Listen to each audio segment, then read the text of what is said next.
23 milliards 500 millions d'euros, le plus gros bénéfice jamais réalisé par une entreprise française. L'armateur CMA-CGM est devenu un des géants de l'industrie et dépasse les plus grandes entreprises du CAC 40, Total Energy, Stellantis et même les groupes de luxe. L'entreprise a bénéficié de la flambée des prix du transport maritime et est en train de bâtir un empire plus de 10 ans après avoir frôlé la faillite.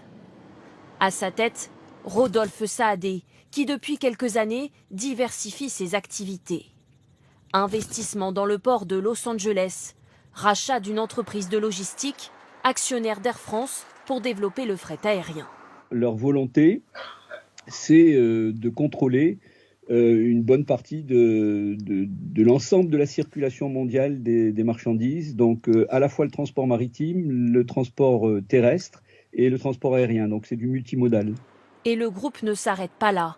Il a racheté le journal La Provence, s'apprête à devenir le nouveau sponsor de l'Olympique de Marseille et a même investi dans le spatial.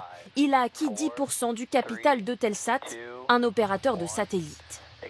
Un développement et des résultats qui ravivent le débat sur les super-profits. L'entreprise bénéficie d'un régime fiscal favorable.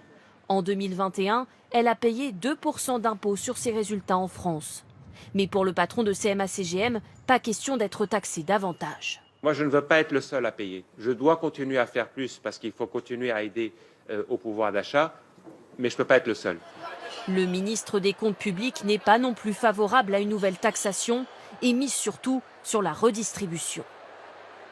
Pour nous, c'est essentiel qu'une entreprise qui fait des profits, qui réalise des bénéfices, partage avec ses salariés. Les profits, ce n'est pas que pour les patrons, ce n'est pas que pour les actionnaires, c'est aussi pour les salariés.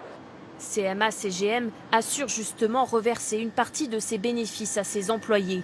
700 millions d'euros sous forme de primes ou d'augmentation de salaire.